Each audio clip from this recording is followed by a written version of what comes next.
Mini studies like this are a really great way to practice without committing to a full piece of artwork. So I'm going to share with you how I created this little eye study using only pastel pencils. I started by blocking in the darkest areas first. And there are a lot of wrinkles and folds in the skin around this gorilla's eye, so blocking in those darks will help you map out those shapes.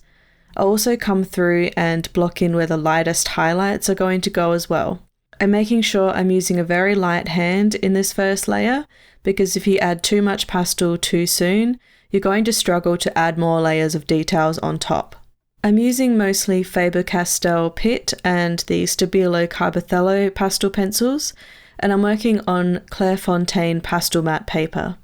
If you use black by itself in the shadows, it can look a little bit flat, so I like to mix in other colours like reds and blues and purples just to make it look a little bit more interesting and less flat. My base layers always tend to look a little bit bright and colourful compared to what the end result is going to be, and I do that on purpose because those saturated colours are going to show through subtly in the end result, and I like the way that looks. I think it makes the piece look a little bit more interesting.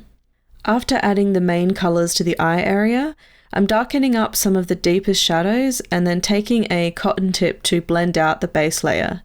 This is going to push the first layer of pastel into the little grooves of the paper, and it smooths out that grainy look a little bit. Blending like this also dulls down the colours a little bit, which is also one of the reasons why I go a bit brighter in the first layer. With that base layer blended, I'm going to start the second layer where I'm adding more of the textures and depth to make it look a little bit more realistic. If you tape your drawing down to a board or something that you're able to move around, you can also rotate your artwork a little bit so that your hand is at a bit more of a comfortable position for some of these awkward pencil strokes. I'm going back over the dark areas with slightly more pressure and begin shaping the wrinkles and the skin folds properly. I'm not aiming for perfect details just yet. I'm just building up the textures and the shapes that I can see in the reference photo, making sure that I'm following the general direction and the size of those wrinkles. Throughout each of the main wrinkles, there's also a lot of texture, like little bumps and dots, so I'm making sure to add those light and dark areas in the right spots, just to make sure those wrinkles and textures look 3D and realistic. Where there's little bits of fur, I'm making sure to add my pastel strokes in the same direction and also the same length as the fur that I can see in the reference photo. I'm making sure to vary the strokes a little bit so they don't all look identical.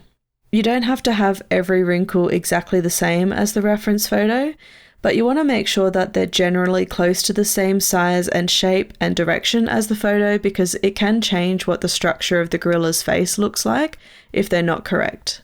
As the drawing starts to develop more and you keep adding more textures and colours and blending in between, you'll probably notice that your dark shadows and bright highlights end up looking a little bit flat. So I like to save my darkest darks and my lightest lights to add towards the end of the process, where I'm not going to be adding too many more details on top to dull it down. Studies like this are a great way to practice without too much pressure, and you get a cute little piece of artwork that you can display if you want to as well. There's also a real-time full-length version of this tutorial inside the KR Fine Art Academy, so if you want to follow along step by step, you can find that link in the description below.